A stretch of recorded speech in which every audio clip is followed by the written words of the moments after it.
I'm going to turn it over to the world-famous radio talk show host at Agenda21Radio.com, creator, manager, and man of all trades, Paul Preston. Thank you. Well, it's really nice to be here, especially in the election cycle and all that good stuff that's going on right now. How many of you are going to vote in November? All right, I'm just checking because, you might not like who you're voting for, right? You might have to do this little number. How many of you are going to vote in June? It's called, now everybody's looking around like, what? That's called the primary. Now, how many of you know that if you want to vote in the Republican primary, you have to be a registered Republican? How many of you, surely, how many of you don't know that? Seriously. See, there's just a couple real honest people in here. Because that's a fact, and I think it was in Minnesota or some other state, they were running their primary election, they came out, and everybody showed up to vote for the Republicans, and they said, well, 6 months ago, you needed to register as a Republican. All the independents. So it's very, very important, especially in this state, because the top two go on to the general. All right, now, a man, a few words. Andy has a question. Open primary? No. On the Democrat side, Republican side, no. You have to be a registered Republican. Just remember that. If you want to vote in the Republican primary, you have to be registered. Talk to your Republican Central Committees. That's off my shoulders. Okay, let's go ahead and get started. And what I'd like to say, it's really nice to be here. My partner and co-host couldn't be here. However, one of my original engineers, actually the original engineer of the Agenda 21 radio show and the Inside Education show is Santos. We've been together 15 years, 14 years, something like that.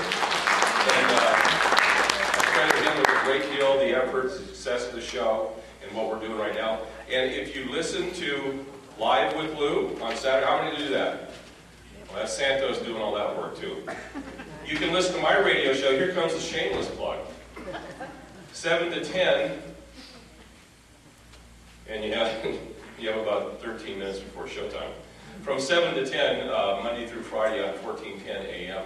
We're also on from 6 to 9 Pacific time on Red State Talk Radio. That's our national feed, and you can pick us up on Is that AM or PM? That's AM. And for those of you that are on the right coast, which is where that feed goes to, it's 9 to 12. So it's prime time. We're really proud of that, to have that over there. So we're getting a lot of visibility, recognition, and so on. But gee, the big issues that are facing our nation right now, surrounding Agenda 21 and all these other issues that you're hearing about, are starting to come to the surface. And tonight you'll probably even hear a little bit about that. I suspect you will. Okay, but I wanted to say my partner's not here. But I was going to have another stand over there for my partner. And Megan Kelly couldn't make it. I have a feeling she wouldn't get along with me. I just have that feeling. I don't know why. But it's something to do with Donald Trump, is what I understand. Okay, let's go ahead and get through this. First of all, I'd like to introduce the panel. Larry Virga. There's Larry. Stand up, Larry. Come on. Everybody see who Larry is? Sutter Tea Party co-founder, retired state California Today Center manager. Thomas Burns. None other than the famous Thomas Burns. Sutter Tea Party executive committee owner of Thomas Burns Plastering in Yuba City. Eldon Fowler.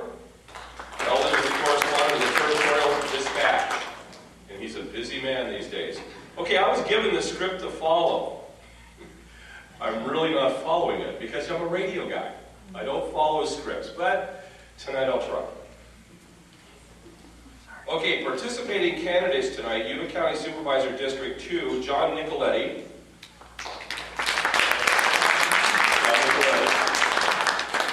Mike Leahy. Yuba County Supervisor District 3, Doug Lofton. Mary Jane Reagan was invited but did not respond to the invitations. Yuba County Supervisor District 4, Roger Aubie. And James Pendergraph. And Jerry Bradford and Josh Trudell failed or did not want to show up. So, okay, I I will review tonight's debate. I'm reading this now. This is tough. I will now review tonight's debate format. The timekeeper is Larry Mertz. There's Larry. Larry's got a few tricks up his sleeve. Here are the signs now, Larry.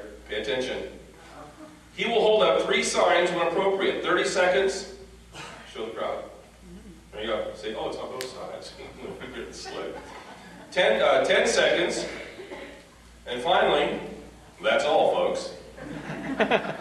That's to keep everybody on track. Tell them about the taser. I will call on each candidate to give their 2-minute introduction about themselves and the respective campaigns, and the order will be by district, with the incumbent first. Please hold your applause until all candidates have spoken. After the candidate introductions, there will be a short intermission and refreshment break to collect index cards with written questions from audience to submit them for the panel to review. And you can pick up the cards here. You can pass them out or make them available in the back. Carla in the back, raise your hand, Carla. There's one in each bulletin too. Some in the bulletin, there you go. Okay, so we're going to call on people to introduce themselves. Okay, here we go. District 2 candidate, Mike Leahy. John Nicolay, incumbent, sorry. Following the script, staying with it. No, I couldn't do that. I would like first to thank those of the Tea Party that did the organization, got the messaging out, and made the invites happen. We surely appreciate participation in the local community activity, especially endeavors like these. They're so important, touch so many lives. And so, with regards to the campaign that I'm running, I am an incumbent. I've had 3 sets of terms, and the reason I want to continue running right now, probably the #1 reason, is that our Yuba County Water Agency is in the midst of its relicensing process. That has been a 7-year journey to get ready for this year. And actually, on the end of this month, we are going to take control of our power systems, and we'll be selling our power in Yuba County that we generate on the free market. And that is a very, very valuable asset for our community. There have been just a few folks, and you think about the 50 years that have been involved with this process, that have actually been part of this. One of the smartest ones I know is former Supervisor Don Schrader, who studied and was an incredible contribution to our community. But this is a lasting result. So getting it done right, getting through the complexities of working with utility systems across the nation, working with hydro projects throughout the state, and getting it on track to get the best possible return for our community, truly, truly could not have a more important moment for ourselves here to see the benefits for our future generations. So that's a big deal.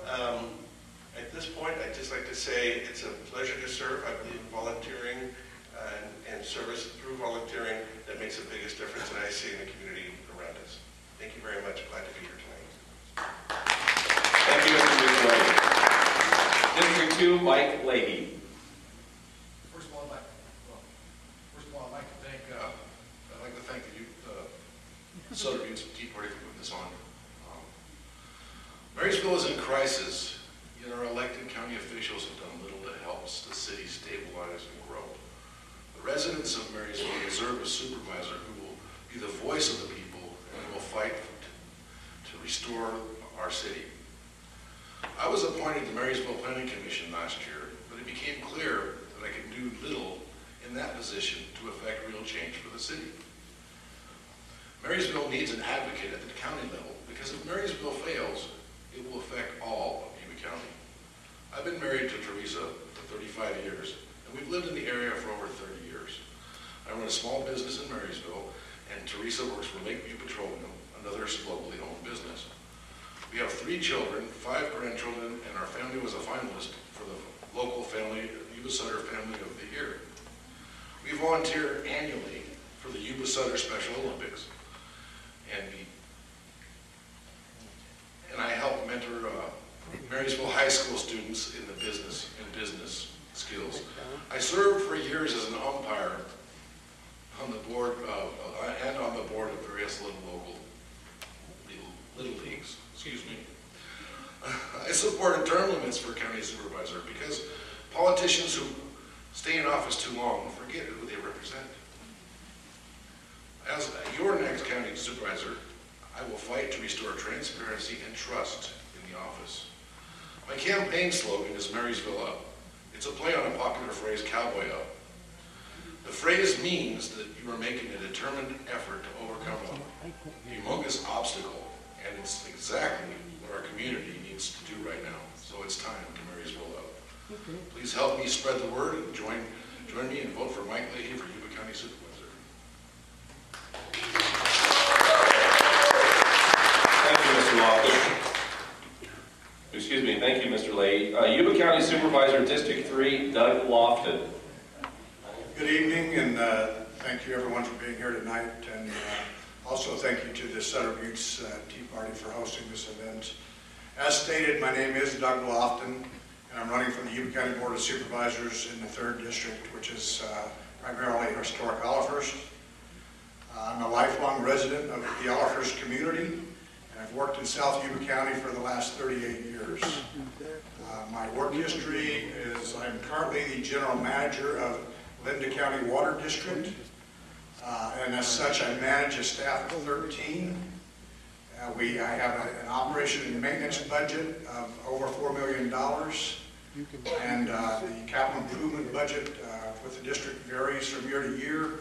2010 to 2012 it was a $36 million capital improvement budget, and the last 16 months it's been an $8 million capital improvement budget. We've been working real hard to build a state-of-the-art wastewater treatment plant, and we will be taking on the city of Marysville's wastewater here in the very near future, and treating and discharging that. And as such, that plant will be the first regional facility in the area, and I'm very, very proud of that. Other major accomplishments in my tenure, I've overseen the largest growth spurt in the district history. We went through that in about 2003 to 2007, 2008, with the exception of the building of the district itself. The thing I'm most proud of is we've been able to hold water and sewer rates down for the community out there. The community, the residents out there enjoy some of the lowest rates in the region, and I'm very, very proud of that. I'm campaigning primarily on term limits, and we stood fast against Magnolia Ranch. We need to stay vigilant on that as well. So thank you for being here tonight. Thanks for having me. Thank you, Mr. Lofton. Yuba County Supervisor, District 4, Roger Hobby. My name is Roger Hobby, and I've been the 4th District Supervisor now for 7+ years. I'm at the end of my 2nd term. I don't want to make any big false promises to you guys that I know, you probably know as well, can't or can't be kept. I think what I've done in the last 8 years pretty much speaks for itself, as demonstrated by what's gone on with Magnolia Ranch. I think I have pretty much tried to represent what the people in my district desire, while at the same time doing what I think is, what is best for Yuba County as a whole.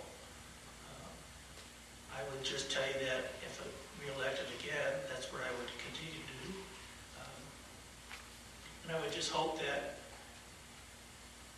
you have enough confidence and are satisfied enough with what I've done in the past that you vote for me again. And like what John says about the water agency, I think is really true. I would really like to do this another 4 years to try and set and establish a really good foundation for how Yuba County can benefit from those power sales revenue. And so I would just hope to have that opportunity from you at that. All right. So thank you very much for having me here tonight. Thank you, Mr. Robbie. James Pendergraft. Good evening. thank you, Tea Party, for putting this on. A lot of you may not know me because I live way out in the little town of Wheatland. I am currently the sitting mayor for Wheatland. I've been on the city council for about 14 years. What I'm trying to do is run the seat for Sutter County, for Yuba County District 4. I think the 14 years I've been on the city council, I've learned a lot of the city stuff. Cities are designed to keep and maintain development. Counties are not. Counties are rural. Everybody lives in the county has a sewer and a well. They don't have the services for that. In that being that Magnolia was not a good idea, I'm glad it did not go through. However, I think in the future, the development needs to be planned and the county needs a plan. In Wheatland, we did a vision plan. In fact, it was an award-winning plan. During that time, we have set, you can go on our website and see it, Wheatland. During that time, we have everything planned out in Wheatland. We have given the staff a direction. We have given the cities a direction. We have let them know what we want in certain areas and how we want it. And that is important, is a plan. I think that the Yuba County plan needs to be well-defined, and it needs to be put out there for all the citizens and everyone to see, and so staff knows where to go. I have, in the last 14 years, only missed 3 city council meetings, which is important. I don't not show up for a meeting because I got something else to do or because there's something else that is on the agenda that I don't want to face. I sit on several committees in the county and in the city as well. And out of those counties and cities, you can look them up, and I've not missed any meetings. I think I've missed 2 of those committee meetings. I was either on vacation or sick. So what I'm hoping to gain and hope to do is to get the winning confidence of all of the voters of District 4 and to win the election. Thank you for being here tonight, and thanks for listening to me. Thank you. Okay, now that's the moment you've been waiting for. It's the break. About a 4-minute break. And you should have a card, perhaps in your program. If you don't, you can see Carla in the back. A card to fill out to ask questions of the candidate. Please return the cards up here to the front to the panelists and help decide. It's up to them to ask the question. Make sure I would print the question clearly. Clearly. Thank you. We'll be back in about 4 minutes. Adrian.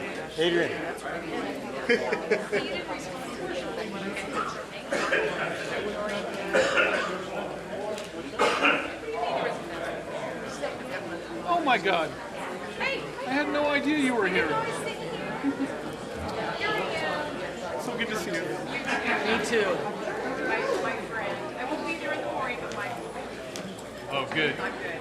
I'm glad my...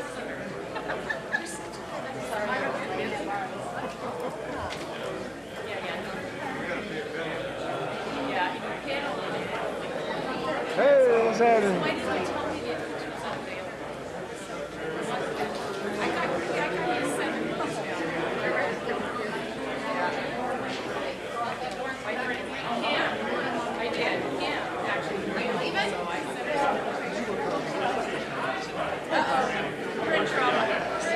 Adrian, you leave it running. And so she's like really big. Handing it back and forth. Right now. See where it says record? Okay, it's recording. Thanks, sir. I don't think any businesses are... They might use that as an excuse. I don't think they're going to go. I think they'll just... Okay, we're going to go ahead and get started now. Let me read to you the directions. There will be a question and answer period conducted by the panel of 3 representatives from the community, and there will be questions from the candidate debate committee and the audience present. The panel will be asked questions of specific candidates, and a few questions will be asked of all candidates. Participating candidates will have 1 minute to respond. If a candidate is mentioned in a question or answer, they will be allowed 30 seconds for a rebuttal. After the panel's questions, we will conclude with a 2-minute closing statement from each candidate. We can do that, right? Okay. campaign speeches from the audience, and attacks on the candidates or the moderator will not be allowed. There's an 800 number you can call about me. Please do not assist the candidates with their answers. Okay, and with that, first questions. Thank you, Paul. Many of us in the Sutter Tea Party are taking U.S. Constitution classes now. It's a 12-week class. And one of the first questions of the first session was, what is the purpose of government? John? To serve the people of America. You agree, Mike? The purpose of governments were established to form a more perfect union. Number two, they were established to establish justice. And three, to ensure domestic tranquility. 4, to provide the common defense. 5, promote the general welfare. And 6 is secure the blessings of liberty, to ensure that the concept of freedom endures. Okay. Mary Jane, do you have an answer? Oh, she's not here. Roger, same question. I think the government has been established just to provide, an orderly system for society to operate and get along with each other and make sure that it's not just total chaos out there. Okay, Doug? I think the federal government was established to protect the states and let the states govern themselves. They shouldn't be staying out of states' rights and state business. But ultimately, I think they should, the armed services and different things, they protect us. So. Okay, and Jay? Well, being retired military with 24 years in the Air Force, I think the government was introduced to use the proper use of force. In that, it makes laws to clarify how we do things, and it sets guidelines, both here in our country and abroad. Thank you. John, what's the number one issue in Yuba County that needs to be dealt with? Without question, the relicense of Bullard's Bar Dam being completed thoroughly. We have submitted a 15,000-page application and preparing for the power systems ownership and operation that the Board of Supervisors, who are also sitting on the board of the Yuba County Water Agency, play a key role in supplying for. It will benefit the community for decades and decades and decades to come. Thank you. Mike, do you agree with that? What's your number one issue for Yuba County? My number one issue for Yuba County today would be the homelessness. The homelessness needs to be brought into the forefront. And there's measures being taken right now for it, and some activities that are happening. But I have some ideas that would help even further, and that would probably encompass what we call housing first. This is an evidence-based practice that looks on housing as a tool rather than an option, and it's been used in. Right now, it's been used in Utah, and they've reduced their homelessness by 97%. So it's one of the things that I think is a top priority. Thank you. Doug, why are you more qualified than the current supervisor in your district? I don't know that I'm more qualified. I think that I have a history in the district. I have knowledge of the district and Yuba County as a whole. I've lived out there all my life. I've worked out there most of my adult life. I've been through 2 major floods. I've seen a lot of things go on out there that I didn't necessarily agree with. Being employed by Linda County Water District, that job is somewhat political in nature, and I have had to bite my tongue on certain issues. retiring at the end of June, I no longer have to bite my tongue. I actually decided to retire before I decided to run for public office. But with Magnolia Ranch and other issues that I saw with the county's general plan update that I just knew and felt were wrong, it's just time to voice an opinion and get things turned around going in the right direction.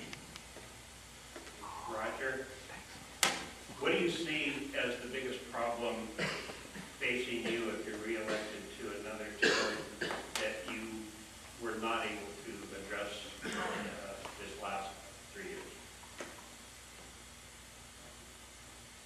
I think probably, just trying to improve the economic development in the county. I mean, that's been an issue with the county for a long, long time. And I don't think, just my being in office is going to solve that. I think, and I don't think even the whole board will solve that issue. I think it's something that the entire county is going to have to recognize what they have to do and take some responsibility for making improvements in their own private lives. I mean, there are certainly things that the county can do, but in the long run, and at the end of the day, it's going to be up to, county residents to improve our workforce. It's going to be up to the county to do a better job, I think, of providing the infrastructure needed for that, as well as making sure, there was a mention of there's going to be on the board agenda next Tuesday, the new fees and everything that are coming up, as well as a lot of the CSDs that are responsible for how much money is raised for maintaining their roads. Those are slated for increases, but I think it's been a long time since they've been increased, and I don't know that even with those increases they'll have enough money to do it. Thank you.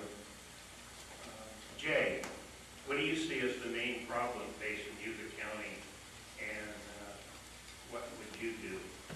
Well, as I stated in my opening statement, I think the county needs a direction, needs a vision. In our lives at home, we plan things out, and we see what we're going to do. And I think Yuba County needs that same thing.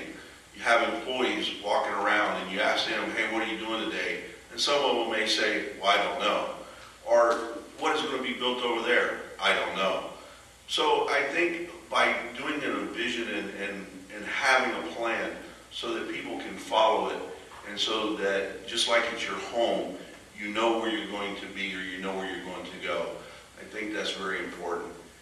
And I think my big thing was to do the same thing we did in Wheatland, is have that vision laid out so everybody can see it and know what we're going to and know where we're going to go. Thank you. Thank you. Back to you, John. County pensions and healthcare costs are unsustainable. Each year, more money is taken from the general fund to pay CalPERS for the shortfall to pay retired Yuba County employees. What steps are you going to be taking your next term to reduce the pension debt? So, Yuba County has not been one of the highest paying employers. And as a result, when you compare retirement funds in alike counties, we're generally on a smaller scale. CalPERS and the state legislature have worked wonderfully together to create mandates and laws that actually prevent independent counties like our small rural areas up here from really exercising as much freedom as we'd like. There's an astounding amount of protection that is in place for government employees. And so it becomes part of how you have to do business. You have to work with them. You're required to negotiate with them. If you get angry and stubborn and stand back, then you get court ordered to do it. And we start spending other resources that are even worse loss of public funds. But the medical costs have been amazing. They've risen much faster, and they're now a larger number than our retirement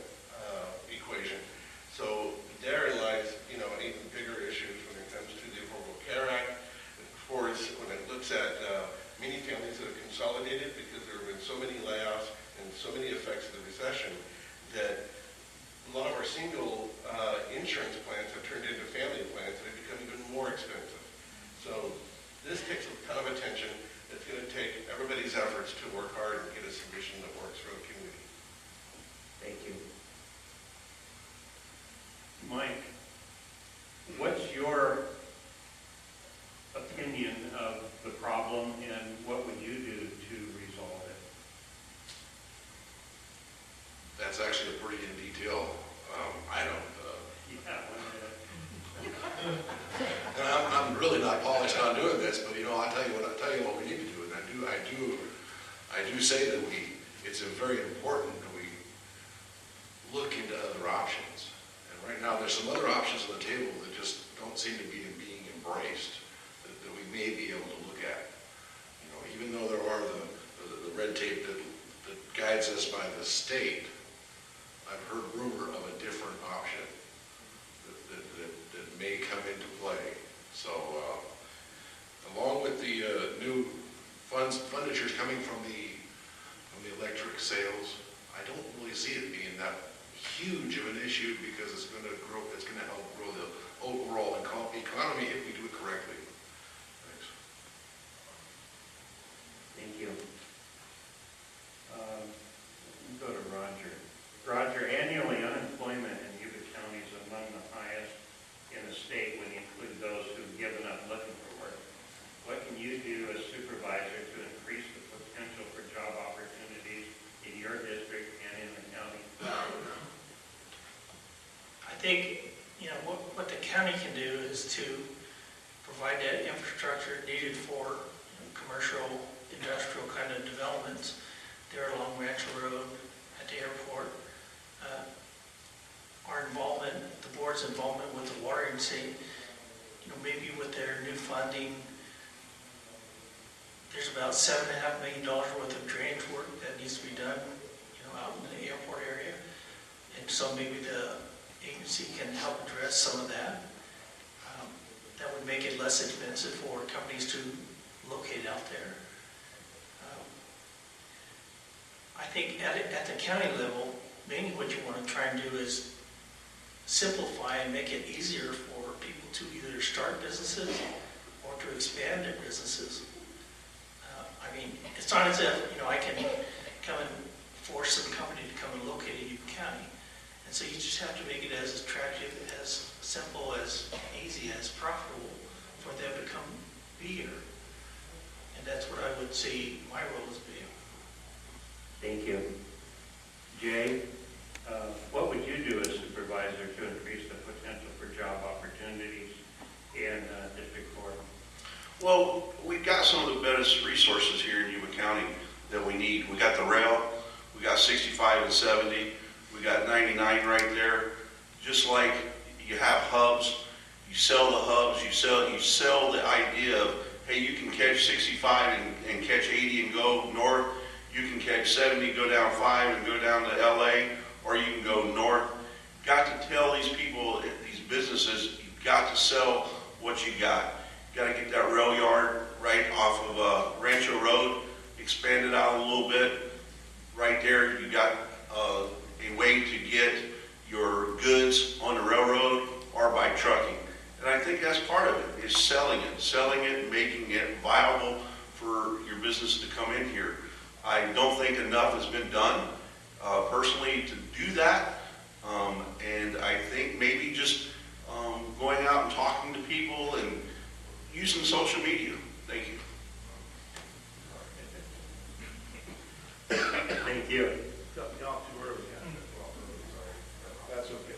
Doug, in District 3, are the unemployment problems unique to that district as opposed to unemployment in the other districts?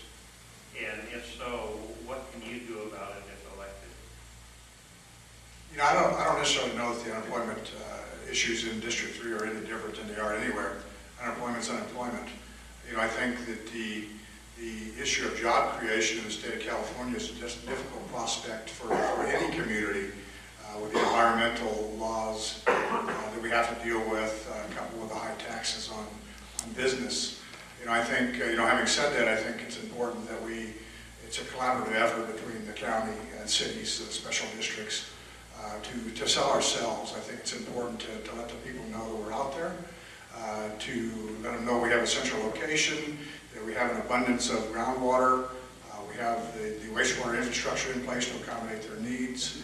It's just a matter of getting the word out and letting the people know, letting job creators know we're here and we stand ready to assist them. Okay. I have one final question.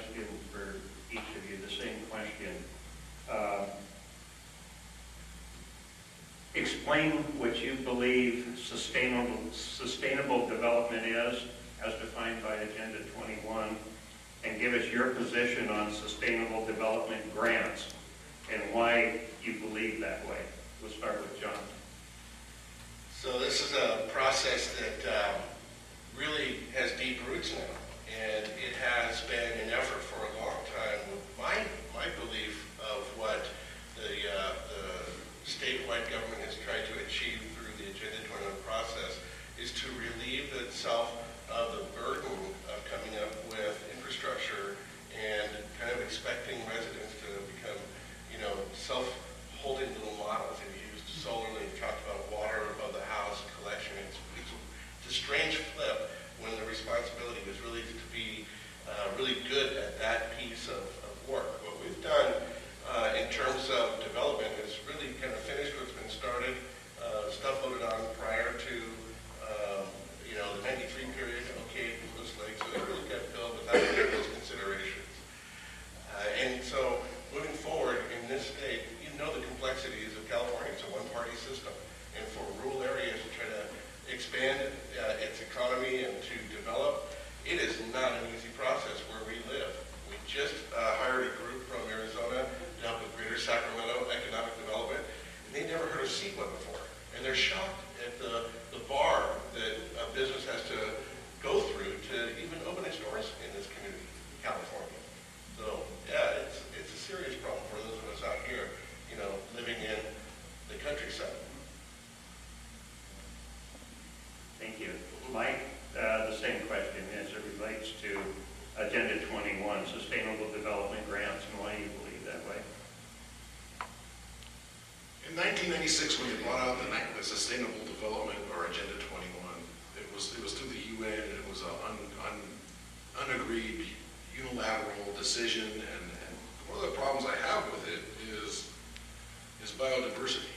Okay, and biodiversity should scare us all, because the biodiversity is the idea of eliminating us and putting nature in our place.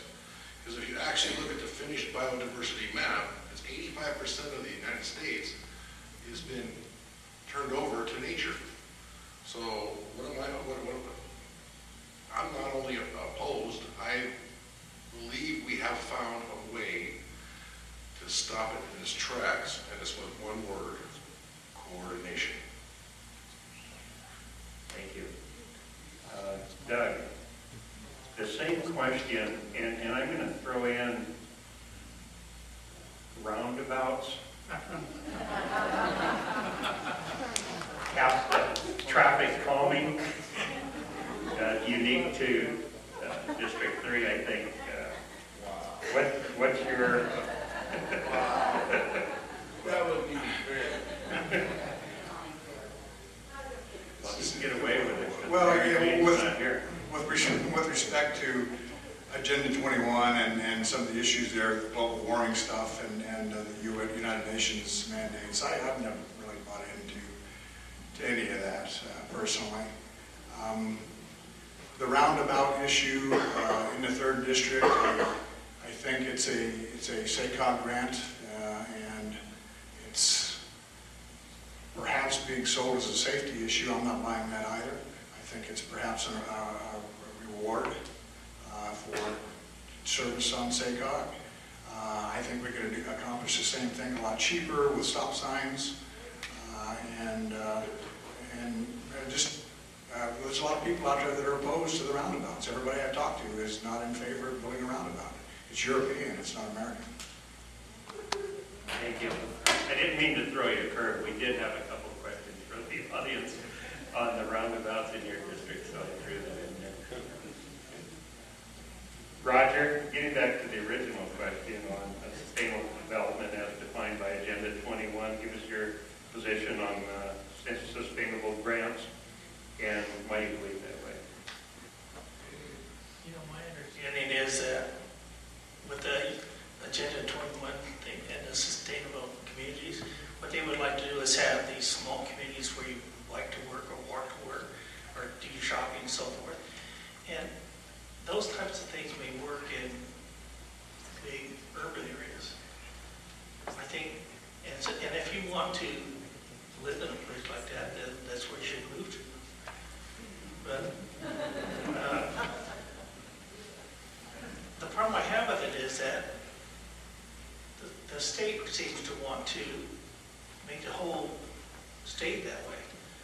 And, that may work in San Francisco, Los Angeles, Sacramento, but I don't know that it will work, around here. And even more importantly, I think people around here should determine if that's how they want to have their communities, if they want to have one like that, or if they want something else. And rather than having the state say, this is the type of community you will have, I just think that each community should be allowed to and be able to say, no, we want to have this instead. And so the problem I have with the grants, though, is Yuba County not having a lot of money. It's not as if, you can just go out and do whatever some other way because you just don't have the funds for it. And so you're kind of stuck with doing that or not doing it at all. And, sometimes I think it probably is better not to do it at all. Thank you. Same question, Jay. It was designed originally, I thought, to make sure that the whole nation did everything the same.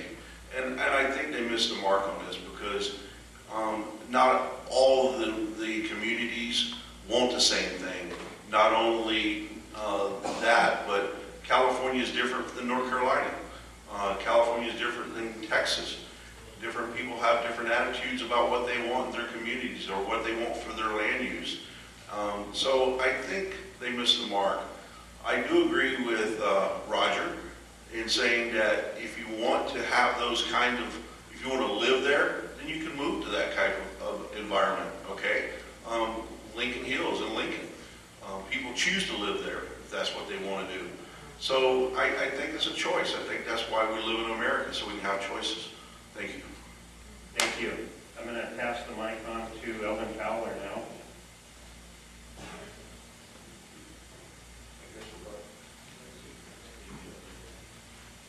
Thank you for being here, gentlemen. It's a pleasure to have you. And is this one working better? No. Thank you for being here. It's great to have you. I'm going to jump in here with a question that seems to be on everybody's mind in Yuba County, and that is, are you satisfied with Yuba County's current medical marijuana ordinance? Yes or no?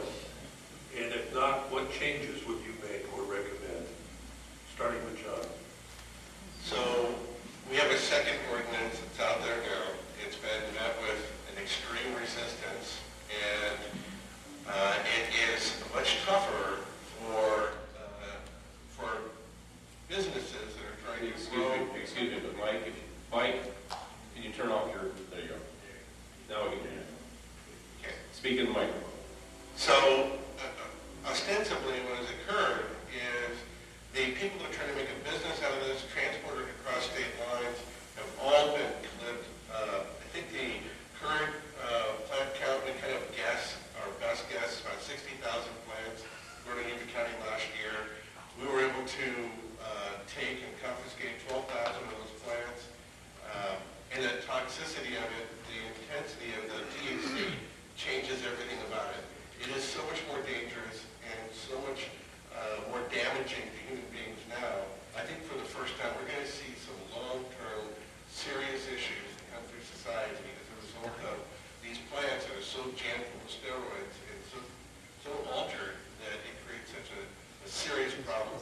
But I firmly stand with the district attorney and the sheriff and our code enforcement team and intend to continue to give them all the resources they need to do the best they can to address this issue. Mike? I want to make sure it worked at the right time. Am I satisfied with the current code ordinance? Current ordinance, yes. Absolutely not. The process that was gone through failed to consider that, even in talking about it, that it was actually about medication. It was actually about people. Irrelevantly of how I feel about the substance itself, we have to consider effect on the people we represent. So what I would do differently is coming up in the next election.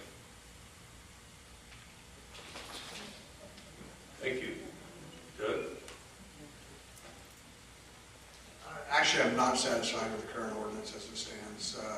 With respect to medical marijuana, cannabis, I firmly believe in the attributes of that for certain elements.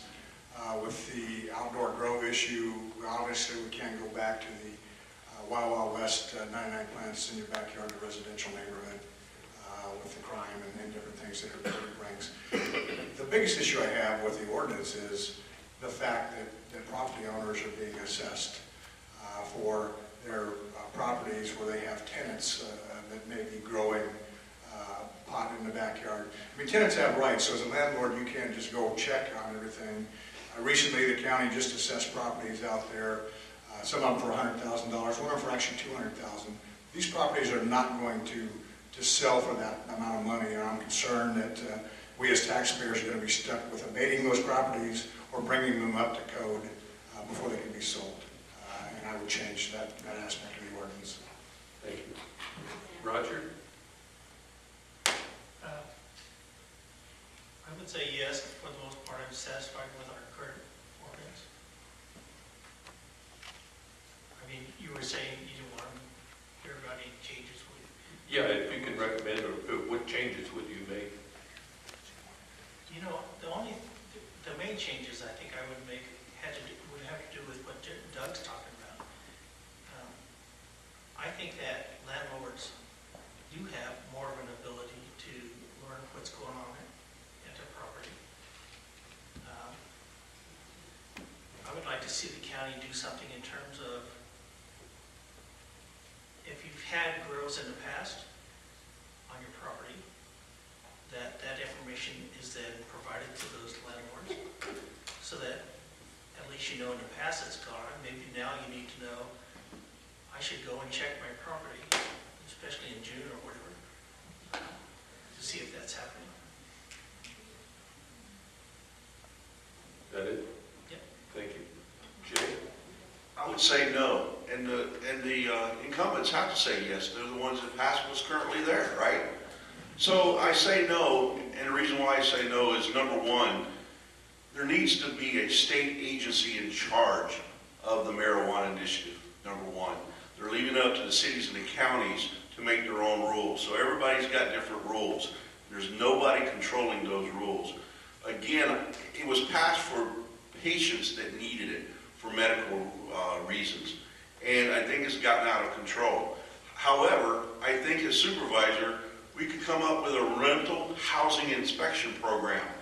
The building department would go out once a year and check those houses, and that way they could help code enforcement find those houses, find the black mold, find the stuff like that as an inspection of the housing area, charge the homeowner $50 a year. That way it's paying for the building inspector and the inspection, and it's not costing the county anything. In fact, it's generating revenue as well.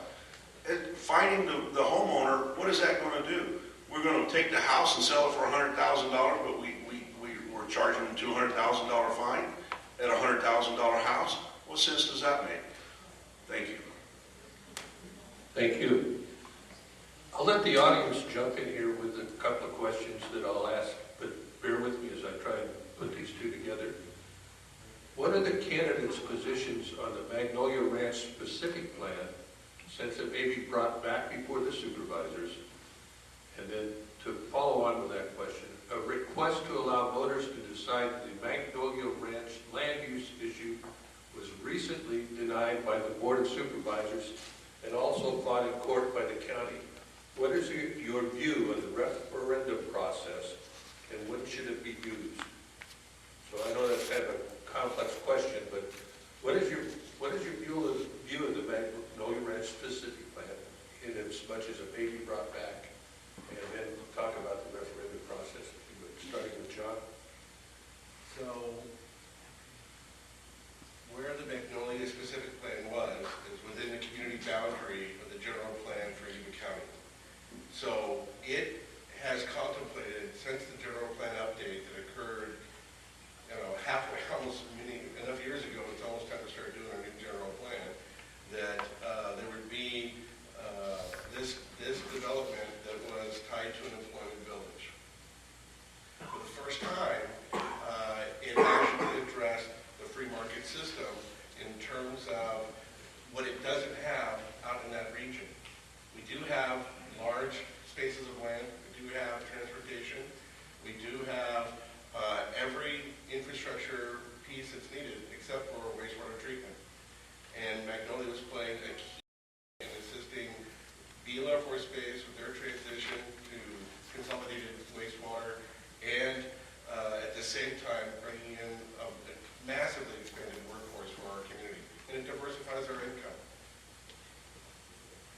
terms of the referendum or the vote, the project owners pulled their plan, and so there's nothing to vote on.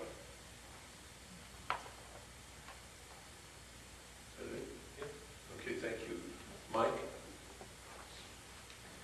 Can I say, Yeah, it's a good complex question. yes, Magnolia Ranch, what, the specific, the biggest problem I had with the whole issue was that, once again, we forgot that we are dealing with people and not just sheer profits. And one of the core standings of freedom and principles of freedom is the freedom of your property rights. When you defend the freedom of property rights at the expense of somebody else's property rights under the terms of eminent domain, possibility, or something like that, the violation is they're done. And that right there that's not the way to go. Now, for the referendum, I think it's appalling that anyone in the county elected boards would halt, stop, or will try to even block or participate in a suit to stop people from voting. Thank you. Doug? Yeah, the issue that I have with Magnolia Ranch is the impacts, potential impacts to the farming operations out there, coupled with its close proximity to the Air Force Base. They were touting job creation, and I didn't buy it for a second. The same thing was touted with the Edgewater subdivision and Lewis Lakes as well, and it just hadn't occurred. If we lose Beale, it's $600 million a year that's injected into this local economy that helps small businesses and provides sales tax dollars back into the local economy. With respect to the infrastructure, I have it on fairly good authority that Bill intends to build their pipeline with or without Magnolia Ranch and with or without the casino in South Yuba County. Beale needs to get that done, and they intend to do that. With Linda County Water District and Oliver Smoke Utility District, we've been on again and off again with discussions with Beale on that subject for the last 8 or 9 years. So, and it will happen, and it'll happen with or without Magnolia Ranch. We need to stay vigilant. Magnolia Ranch will be brought back. Roger? As you probably know, I've never supported Magnolia Ranch. I mean, I wasn't happy with, and I didn't vote for expanding the employment village to include that area out there too, so that you could have a specific plan for residential development. And especially now when you're looking at, the county having, between the county and the city of Wheeling, there being close to 28,000 lots that can be built on. I mean, I just don't see any need for it at all, especially one that's going to have that kind of impact on the agriculture in the area, as well as, whatever potential impact it may have on the base. The base is such that I don't know why you would want to do anything that may remotely harm, the base. And as for the referendum thing, I think whenever voters and residents go to that much trouble and put in that much time and effort to give us the signatures, go through all the court hearings that they went through, the least you could do is let them have their vote. Thank you. Mr. Pennycraft? Thank you. Magnolia Ranch, bad idea. Number one, you got the bill. If anybody approaches building toward any base, they've been closing.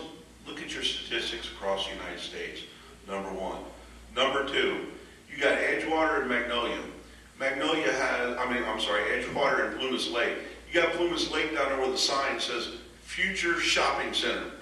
And it's so faded you can't even read it anymore. We need to finish Edgewater and Plumas Lake. As supervisor, I'd love to get in there and say, let's go, and let's get the building continued at Edgewater and Plumas Lake, and get the residents of Plumas Lake what they deserve and what they've been promised. Second of all, we, supervisors, voted not to let it go to the vote. Well, that's fine, because now we've saved that money that we were going to put on the ballot and all that propaganda that the supervisor would have to pay to get that done. And I'm about saving $1. And so if they bring it back up later, and if they do, then we'll handle it then. Also, what happened as well is most of the supervisors took money from the Magnolia Ranch development, okay? Only 3 has been publicly announced. But go look at the contributions and see that most of them took money from Magnolia Ranch developments. I am running my campaign on no contributions from anyone. I don't want any from anyone. I respectfully will say no. I'm running mine on old time, you see what you get. I am not going to take any contributions to be paid by anyone for their vote or to get a phone call and say, remember I just give you $99 or I give you $10,000. Ain't gonna happen. I want to represent the people of Yuba County in my district. And I want to listen to them and I want to represent them as who they are. Thank you. Thank you. This will be for each of you. We'll start out with John. Recology wants approval to bring outside waste into Yuba County from any source or from other sources. How do you feel about using our land resources for others' waste? This is a question from the audience. Okay. So, Recology's landfill is the last landfill that's permitted in the state of California. It has 7 layers of lining of a variety of sorts that make it at least, I think, several times more secure for threats to groundwater than a wastewater treatment plant. The standards have been unbelievable with that thing. They also participate in a process of hydrating that landfill, and it creates methane at a much more rapid pace and actually generates power for 3,000 homes.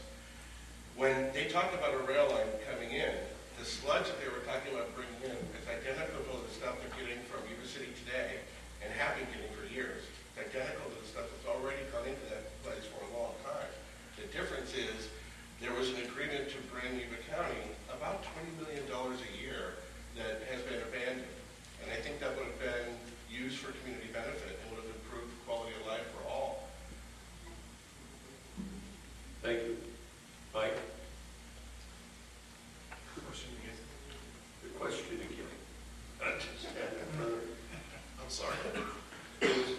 Recology wants approval to bring outside waste into Yuba County from any source or other sources. How do you feel about using our land resources for others' waste? It is a management and business decision. The problem I see with it and associated with it, it depends on what type of waste and how much. Okay? And that's pretty important, because if it's the type of waste that will attract more birds, where that source is it going to interfere with the flight path of Beale with too many birds? So there are some serious environmental things we have to look at. So I haven't studied the issue yet, but I think that's the stuff I'd look into first. Thank you. Doug? Yeah, I think with respect to ecology and hauling in sludge and waste in the area, it depends on how much and what it is. I mean, obviously with the green rail issue, I think Beale Air Force Base came out adamantly opposed to green rail because they were going to haul in train car load, train car load after train car load on a daily basis. And again, it attracts seagulls, and seagulls are the number one bird for taking down aircraft. So I think Beale stood firmly against the green rail issue. So.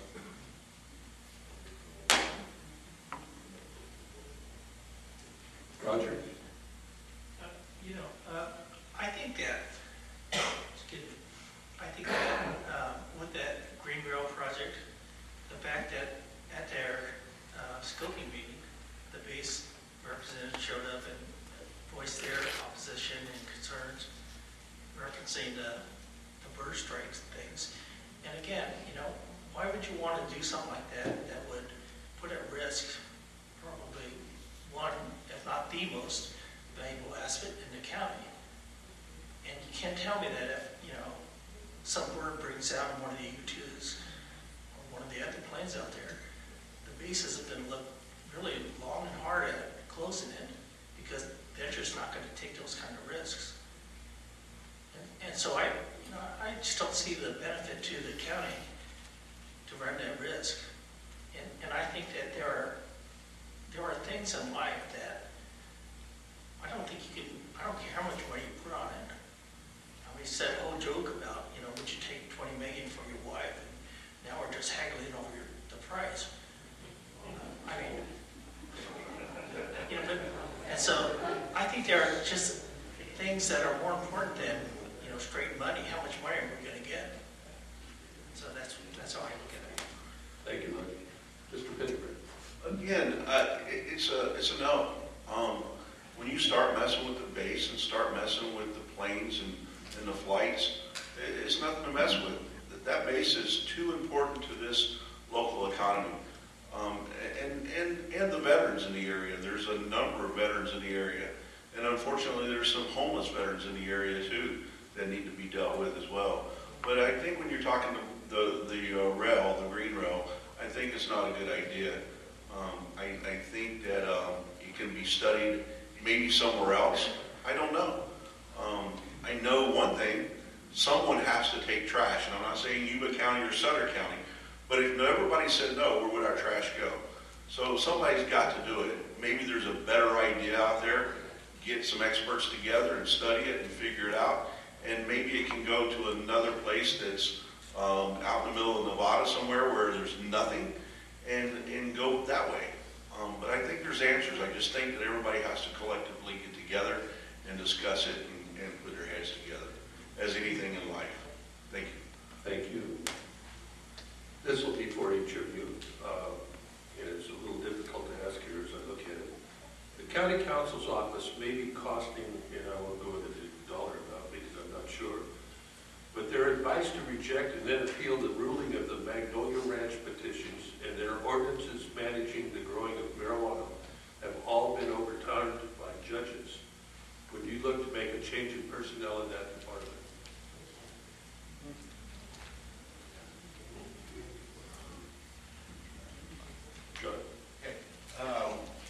So the person who is most involved at that level is John Vasic. John, working with the county council and our county council, on Joe Morris-Jones, really have been studying this stuff for some time. And as an attorney will argue their side and an opposing view will argue theirs, a judge is there to decide the system that works in America, and we accept that. Vasic is incredibly respected, and he's worth every penny he gets working for the interest of the citizens of Yuba County. Just because somebody wants to file a lawsuit because our marijuana laws are not comfortable for them isn't a reason to make marijuana available for all. That's what a court system is set up for. Folks that want to manufacture it, want to distribute it, want to fight it in court, and they have good funding. They sell a lot of pot. And so that happens. That doesn't mean we shouldn't defend it. That doesn't mean we shouldn't change a quality player like John Vasic. Thank you. Thank you. Mike? Do I think we should make the change in personnel? Yeah, that's the question. Yeah, the change in personnel, I wouldn't say that, because just because someone makes a suggestion doesn't mean that everyone has to be sheepish enough to follow it. When we look at the decisions we make, we have to think of our decision-making process in a process that's important to the people we represent. And that is something I do see is kind of escaping there. So no, I don't know enough about the man and his actions and his activities to say I would replace him. That would be unfair to even answer. Thank you. Doug? Yeah, I know John Vasic as a prosecuting attorney.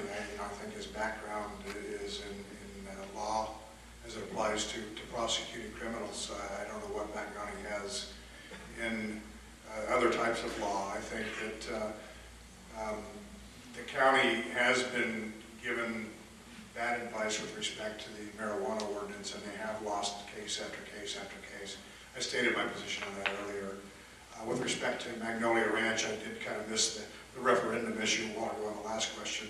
And, you know, when you gather those signatures, and I don't think you should ignore the fact that people want to have a say and vote on the issue. So my fault is with the County Board of Supervisors, not necessarily legal counsel. And I'm working to replace one of those right now. Thank you. Roger? First of all, I want to state whether or not I think our county council should be replaced right now. Because our county council is appointed for a 4-year term, and that expires next April. So the board will be making a decision then about whether to keep her or retain her or let her go or whatever. And so, like a lot of personnel things, it's not something that I feel real comfortable talking about right now. I will say that, you know, Mr. Bassett, I think, does a really good job. And yet at the same time, as an attorney, you're pretty much restricted and limited to what your client wants to do. And so, with that, I would just say I have a lot of respect for Mr. Bassett. I'm not always sure that his client, in terms of the county, if it's so much the county's driving what, you know, the board being presented, or if it's what somebody wants the board to be presented instead. Thank you. Jake? Well, in respect to replacing someone, we all have decisions we make in our life. Whether we make the right decisions or the wrong decisions, we make that decision and we move on. Judges are all different. We have some liberals, some that are not. We have all the way up to the Supreme Court. So you get one judge that decides this way and one that decides that way. You got to go with the flow. You got to go with what you got at the time. We deal on facts. 24 years as a law enforcement officer for the Air Force. We deal on facts. We write the facts and we present it to the judge and let them make the ruling. All of us sit on a jury in here, or if we're tried by a jury, we've got to go by what they say. And so they're presented the facts as given, and that's what they're doing. They're presenting the facts, and the judge is the one that's making the decision. Then, do you go to the appeals, and do you waste more money or not? Is it a waste of money? I don't know. I don't have the facts in front of me. But you have the appeals, you can take it to the next appeal, the next appeal, and the next appeal. But then you got to ask yourself, as an elected official, does my constituents want me to waste the money on something like this? I don't know. I'd have to weigh the decision and look at it and really study it before I'd make that recommendation. Thank you. Thank you. Gentlemen, thank you so much for some very good answers and thoughtful answers. And I'll end this with my colleague. Okay, good evening. My first question is for Roger, and I recently went to Starbend Park on the Feather River with a friend to ride our quads along the river, like we've been doing for years. The access to the area has all been fenced off. So what is the reason for denying access to the public land there? You know, I think that was done by Trilla because of some levy work they were doing in the area. I just got a message from Mr. Berg today that said they reopened that last Friday. And so I would imagine they had to close just so they could perform some work they were doing. So it is open again? Yes. They're not trying to limit public access to the river? No. But they had to run that by the county, right? I don't believe they did. Oh, okay. Okay, so this question is for Mr. Nicoletti. What is the salary and benefits package of a Yuba County supervisor? So we make, we make $48,000 a year with the Yuba County Supervisor, and if you choose to take insurance, it's that cost. I don't use the insurance, and there's like CalPERS contribution of like $300 a month. While we are automatically put on the board of the Yuba County Water Agency, the water agency gives like $750 a month for your time served there, unless you're the chair. And if you're the chair, you get $1,000 a month. Okay, thank you.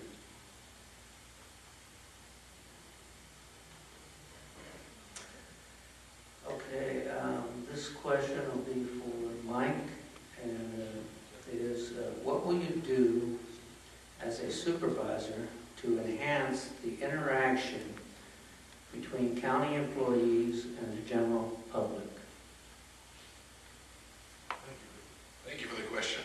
I would actually think about instituting a simple program that retrains the actual staff on people skills and lets them know how to interact in a more positive manner. And through example, we could actually implement that. And then it would take a little while, but it's one of those things to change a culture, you have to get in there and do some work. And to get the result that we're seeking, it means to change the culture to be in a more friendly, happy community. Okay, thank you. Doug, the same question for you. Well, in my tenure with the Linden County Water District, I've had the pleasure of working with county staff from department head all the way down to the lowest level staff member. And I've found them to be, for the most part, pretty amicable and helpful. I assume that, you know, just like anybody else, you have good days and bad days, and so as such, we're all human.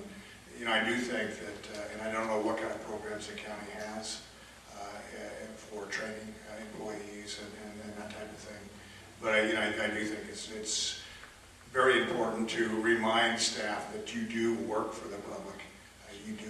You are paid by the public. You are paid by tax dollars, and as such, you should always remember that and treat the people that walk into your office with respect.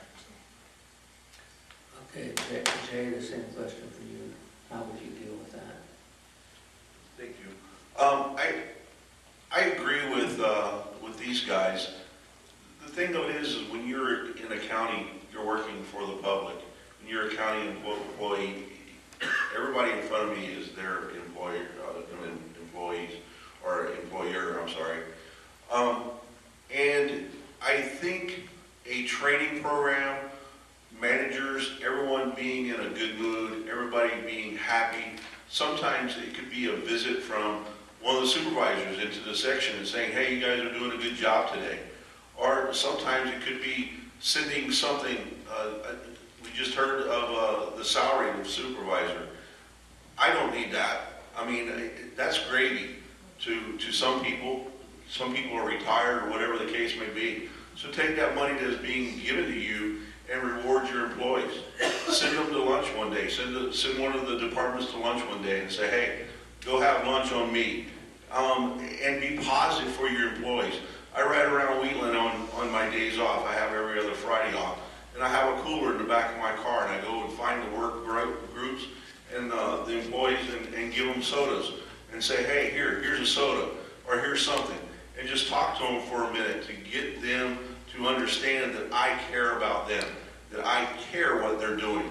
And I think the county employees would do the same and respond the same way. Thank you. Okay, thank you. Okay, this question is for John. Okay, it is the law that any federal agency wishing to enforce rules or regulations must coordinate with the local government. How do you plan to exercise the power of the county government when dealing with federal agencies? to be situational. I mean, I don't know what the assumption is of what particular actions involved there. We did just get a visit from the State Board of Equalization, and we had our law enforcement team, our legal team in terms of the district attorney and such, and a number of officers, and it was open to the supervisors. And I've really become concerned in that the BOE has met with local pot distributors that do mobile dispensary and have given them a company form to fill out to get their taxes right to pay the BOE. And they're in a relationship, and it's functioning very efficiently. And I was just astounded that they would come into our community and not even discuss this with us and see that we have ordinances and community uprising. It's a very uneasy situation. We have a number of prongs that we're dealing with at the same moment. And for a state agency to have the audacity to move into our community without having consideration, I think it is egregious. And I let them know. Okay, Roger, the same question for you. You know, my problem is that when you're dealing with the state and federal government, it's not as if the county has a lot of leeways and options. They can pretty much come in and say, this is how it is, and you either do it or you don't. And if you don't, then they punish you by taking away money or doing other things to you. And so, for me, it's a matter of the county doing and following what they require as much as they require, to the extent that I guess is the most acceptable to our residents.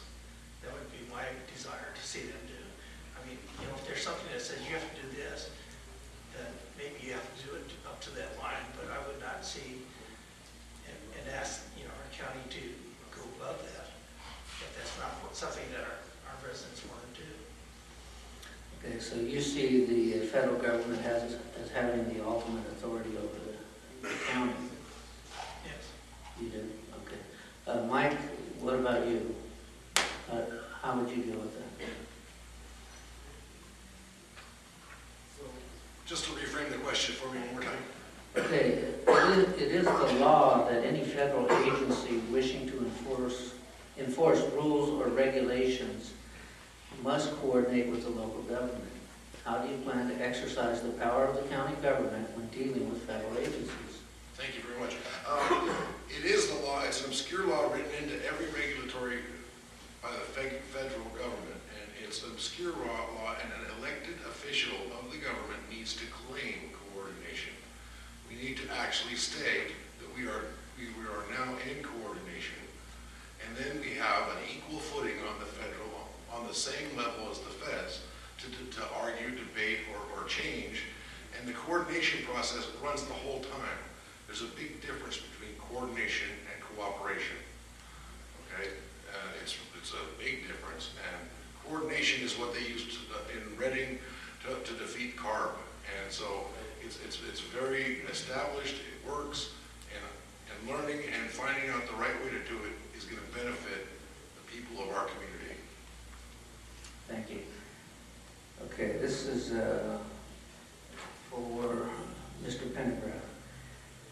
Okay, given that a public servant must swear an oath to uphold and protect the rights of individuals as outlined in the Constitution, the Ninth Amendment addresses rights retained by the people that are not specifically enumerated in the Constitution. Can you explain what that means? To me, I've been sworn in for many, many years, and I understand the swearing in and the dedication it takes for everybody. I think in respect to what you're talking about is they want you to use common sense and figure out what you need to follow and what you don't need to follow in regards to the Constitution. In other words, if you run a stop sign, is that a constitutional violation or not? Okay? And then you come back and you have someone in front of you as a prisoner, and you you treat that prisoner under the guidelines of the Constitution of the United States.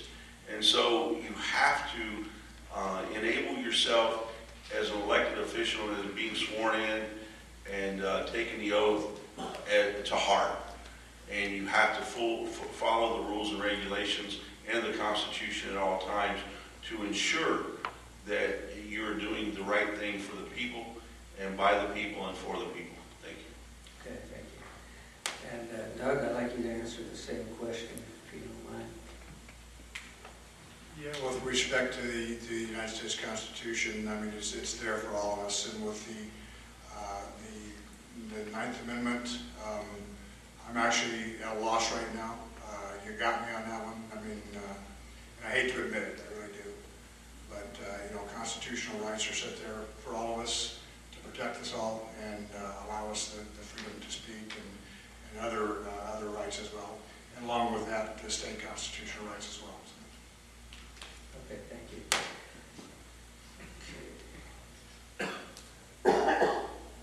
Okay, this question is going to be for, we'll start with John, and it is, are you currently employed, and how do you intend to develop the necessary time to be an effective public servant to the job? Good question. I am employed. I work as an adjunct instructor at Yuba College, and I'm in the culinary arts program there. One of the reasons I really love doing that job is because I've been able to place over 70 students in local positions, and a few abroad too. We've got 3 of our students at Disney World right now. I tell them that you can do well in the class, but you can't get an A unless you volunteer for the community. And so we use our culinary team at no cost, little leagues or churches or the Veterans Hall in Marysville recently, that we want to come in at the cost of the food and support our community through volunteering. And it has enlightened these young folks and it's empowered them. It's been a real good experience. In terms of the county and fitting with that, it's a part-time position. I work between 8 and 11, 3 days a week, and the rest of the time is devoted to the county services and my family, my church. I sit on 24 boards and commissions, and I could not do a full-time job and stay committed to the community and such. Okay, thank you. Okay, Mike, same question. Thank you. Right now I have a small business that I operate in the nights, weekends. It's random and sporadic, and we get to operate the business like on the evenings. And so it gives me the full day to dictate to focus on actually doing the proper job that the task is going to require. And to me that's important.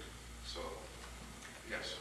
Okay, just to follow up, do you see it as going to be a pretty all-encompassing job to be a county supervisor?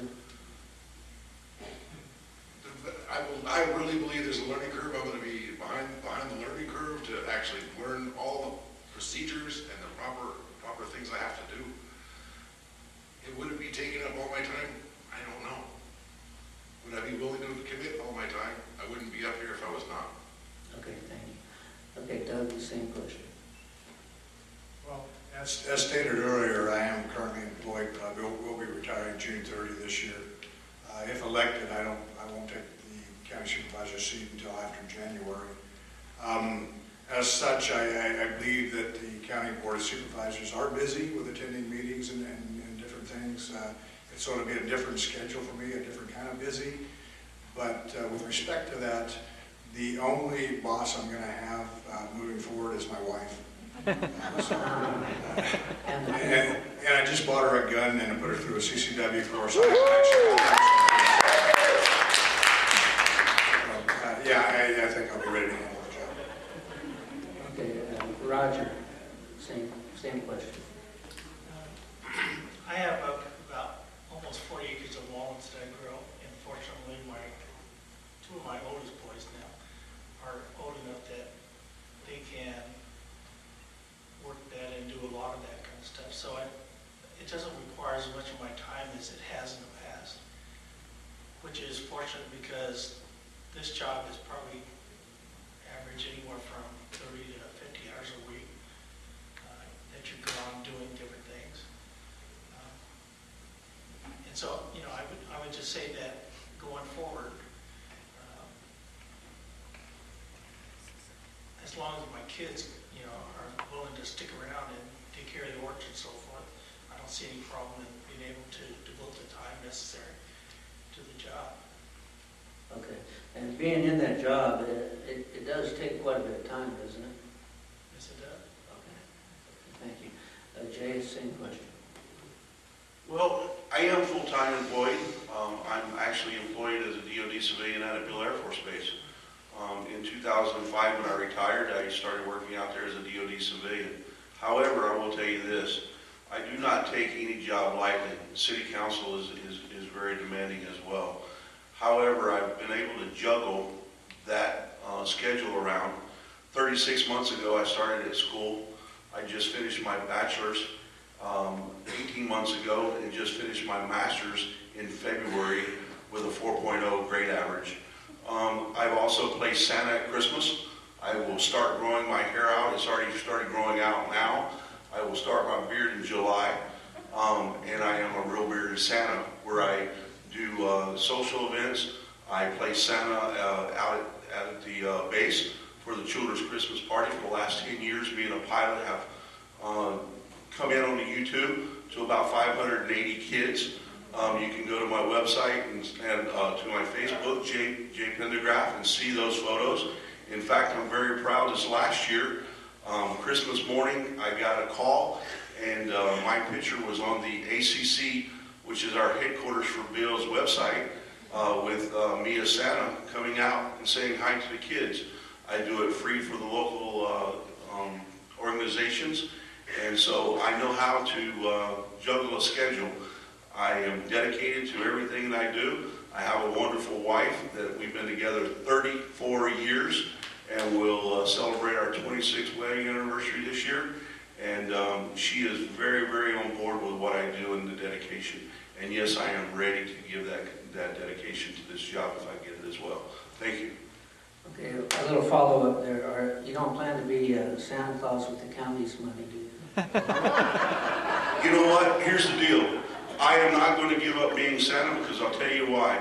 The children, when they see me as Santa, you cannot replace those faces.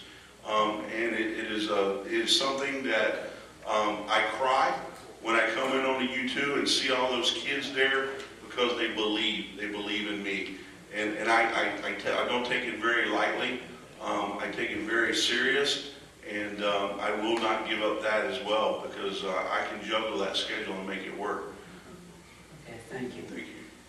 Okay, this is for John. Can you give us, please give a synopsis of the First Amendment of the Bill of Rights, and explain how important is this to American society? So,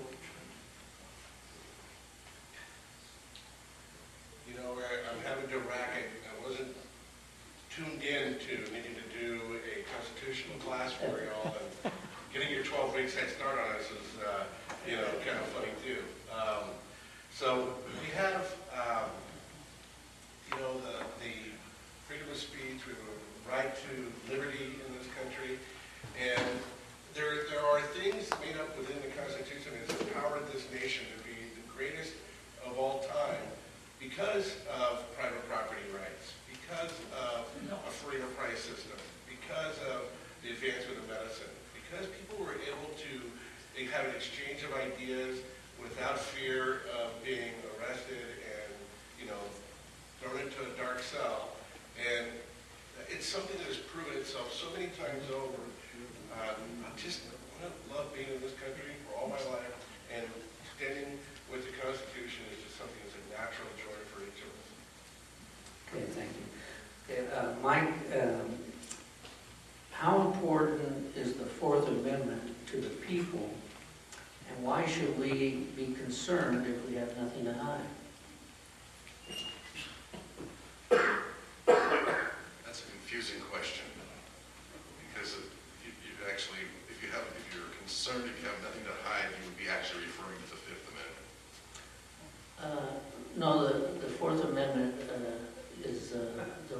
securing your person, property, things Right, well, against illegal search.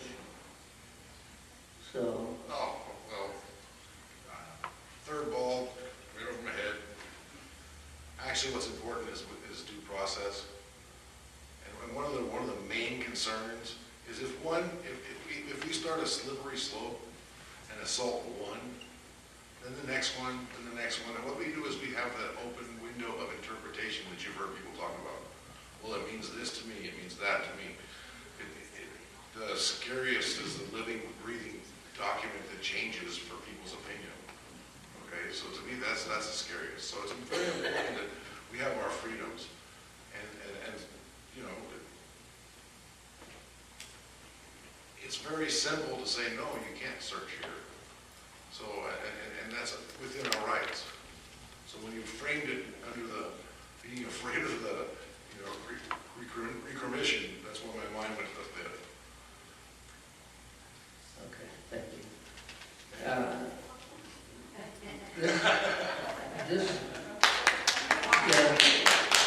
We're very concerned about a constitutional liberty here at the Sutter Tea Party.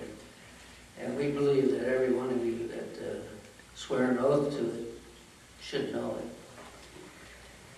And should read it. You should read it several times a year, it probably wouldn't hurt you. Okay. And this question is, okay. This is for Roger Ollie. What is the purpose of the Yuba County Housing Authority? What is it? What are they tasked to do? What is their job? The Housing Authority is to help people who are, looking for Section 8 housing. It's primarily a low-income housing agency. We're in the process of trying to join with Sutter County, Nevada County. I think Colusa County is part of it, or they're trying to join it as well. So that there'll be one agency who will oversee those low-income housing programs in all 4 counties. In the past, that's something that Yuba County has, has done itself. And I would say probably not as well as it could have. And hopefully, this agency will be able to operate and run those programs better so that we can assist more people for the amount of money that we have. Okay, just to follow up, do you see that as part of the county's job, providing housing? With most of those programs, my own personal view is that there are some people who find themselves in those situations and are looking for ways to get out. And I would be more than willing to help those people. With someone who's looking and just satisfied with their life being this way and they want to spend their whole life like that, they don't want to have to do anything to get out of that. And I think that money is better spent on those people who are looking to try and improve themselves and get out of that situation. All right, thank you, Roger. I guess I'm out of time. We'll turn the debate over to Paul Preston, and he'll take care of our 2-minute closing statements. Thank you, gentlemen. And I'd like to first of all thank all of you for being here and take part in this forum, because it's really important that we understand the democratic process and also to give the candidates an opportunity to speak to you, become familiar with you, and hopefully they have done that tonight. Right now I'd like to start at this end of the table. We're going to work ourselves all the way down. Each candidate is going to be given a 2-minute closing statement starting now. So let's talk briefly about land ownership in Yuba County and having a renter who decides to grow outdoor marijuana. This goes beyond simply saying, I like to smoke pot because it helps my arthritis. Nobody's chasing down somebody who's having an arthritic issue. The problem is when almost every house around a given resident, and there's been many, many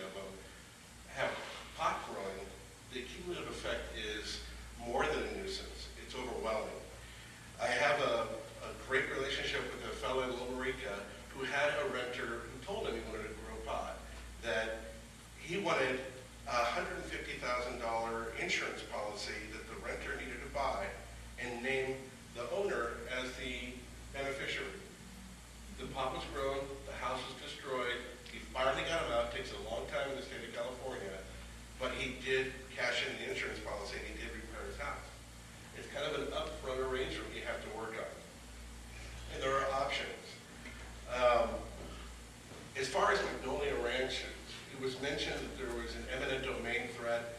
And the only discussion about eminent domain might be the overpass that would have to be built when Wheatland builds its 15,000 homes in its plan and in strategic plan. It'll pay for 80% of that overpass. So working with those projects out there, one of the things that we did, our family came here in 1968. We were a Beale family, and I have been involved with Beale Air Force Base ever since then. My father volunteered for Beale for more years than he served in the military. And I can say that about so many people in this community. I absolutely love Beale, and I love the people that are associated with Beale. So for me, I have worked many years on details that Beale is concerned about with Magnolia. But for me, it's always going to be Beale first. And Beale has worked very closely with Ecology with regards to the landfill. You may not know it's worth a tour, but they have a small cap they take out, they dump into that cap, and then cover it back again. It's grass on the side of the landfill that's active. Again, they extract enough to power about 3,000 homes. So that landfill is actually extended life every time you measure it, because it sinks about 10 feet a year. It's very, very closely monitored, and it's over-regulated by all standards that I can imagine. But Beale and Ecology have been working very closely in a quality way to resolve those concerns that Beale has. So, do we improve our economy? I'm going to. Thank you. Mike? Thanks again for having me here and having us here. I can't say this enough. Marysville is in crisis, yet our elected county officials have done little to help the city or stabilize growth. Marysville needs an advocate at county levels. This is because when Marysville fails, or if it does, it will affect all of Yuba County. Magnolia Ranch was a great example of how career politicians who forget who they are supposed to be representing, and the residents of the Yuba County did not want the Magnolia Ranch project. Yet the incumbents voted for it. Then we had to fight them to put it on the ballot, and again, the incumbents sided with the developer and tried to keep the people from voting on the issues. The incumbent, who I'm running against, has received a lot of salary in the last 12 years to be our supervisor. What benefit has the people of Marysville received for that? He's been in office too long, and it's time. He is now an advocate for the special interest groups instead of the people. As your next county supervisor, I will fight to restore transparency and trust in office. Please help me spread the word to vote Mike Leahy for Yuba County Supervisor. Doug? Well, again, I want to, after living in the county all my life, 50 years, and working in the county all my life, it's time for me to give something back to the people and the residents of Olive Hearst and Yuba County as a whole. I think it was touched on earlier, with my background in water, I'm very excited about what's going on. I'm very concerned about what's going on as well. With respect to surface water and certain issues there, I think there's some positive things that can come out of that in the near future. With respect to power generation, I think that's huge for the county. The one thing that wasn't mentioned is we're in a process right now of what they call, it's a state mandate for the Groundwater Planning Act, Management Planning Act. And as such, we have to start working on that asset and realize that we have an important asset here and work hard to protect that asset, because surface water has been adjudicated in the state of California since the early 1800s. Groundwater is just now becoming adjudicated.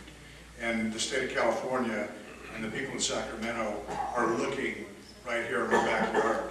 And they're seeing what we have, and we have a precious asset. And we need to work hard to protect that asset. And I want to do that with my background in water. Roger? Yes. I wanted to point out in my closing that, I've lived in Yuba County all my life. When I grew up in that Plymouth Lake area. And I was fortunate that as an adult now, I get to represent that area. I also grew up in Wheeling, so, I don't know anybody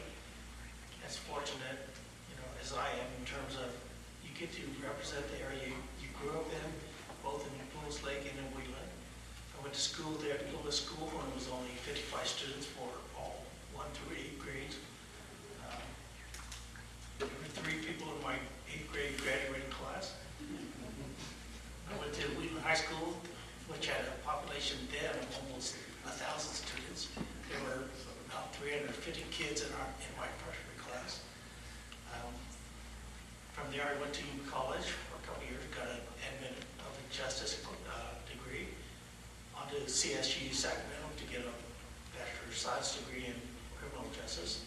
And after a couple of years working here in Yuba City for the police department, I went to law school at McGeorge and got my law degree there.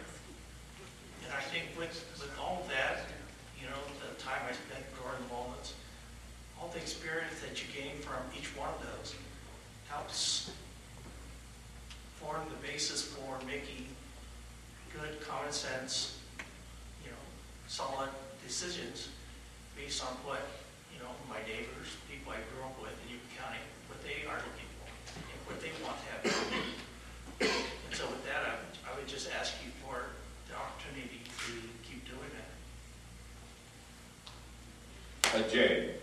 Unfortunately, I didn't have the pleasure of growing up in Wheatland.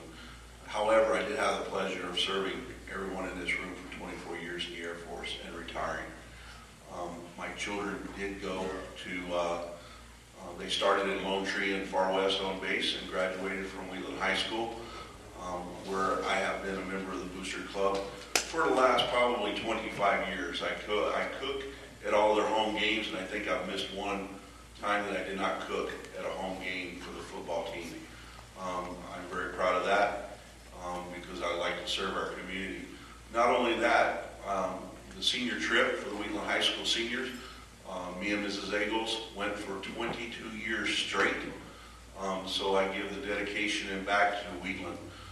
Plumas Lake was just developed several years ago, so I haven't spent a lot of time down there as far as volunteering, that kind of thing. I'm also on the Wheatland Lions, so I like to give back to my community. I'd like to clarify something up that I said in my open statements.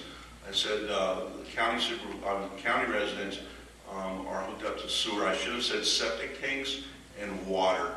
And a good example of that is on Hamilton-Smartsville Road. The county should stay out of development. Up on Hamilton-Smartsville Road, they made a little development up there, and they had a sewer plant, and now it crumbled a couple of years ago, I think a year or 2 years ago, and they had to redo it. That's just an example of the county not being able to handle that kind of situation. Let municipalities and cities do that. The other thing is I'd like to thank everybody for coming tonight. I'd like to thank you for the opportunity for me being here. I'd like to have your vote on June 7th and represent the residents of District 4 of Yuba County. And if anybody like a yard sign and live in my district, come and see me after the debate here. I have them in my car outside, and I'd be glad to entertain any of you afterwards and answer any of your questions, and thank you. I look forward to serving the people of District 4. And ladies and gentlemen, thank you very much.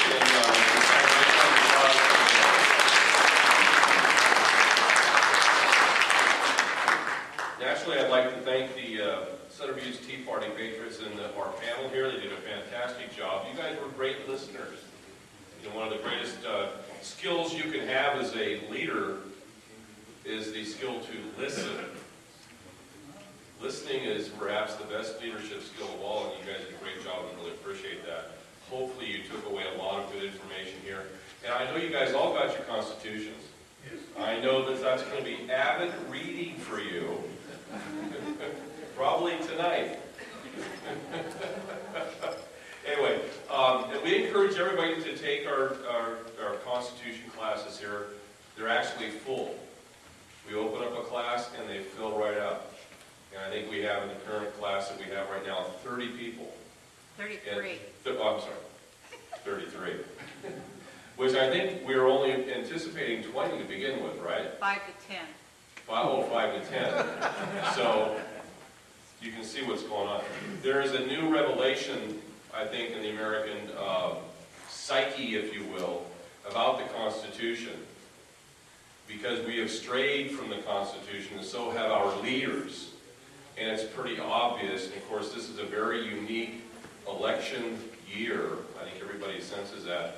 And the reason why is because we have strayed from the Constitution. So I know we have constitutions in the back, If you haven't picked up a copy of the Constitution, there she is back there. Pick up Also, a copy. excuse me? Yes. We have started a waiting list for our next class, and I would like to invite any candidates to sign up. Because you swear an oath to defend and represent us, I think you ought to know what's in the Constitution. Amen. And if you'd like another one, We're here to serve. One for the car. We're here to help. Gets a Anyway. good shot at it. Thank you very much, gentlemen. By the way, campaign information is over here. Please feel free to come forward and talk to any of the candidates you want. And once again, on behalf of the Sutter Tea Party Patriots, thanks for being here tonight.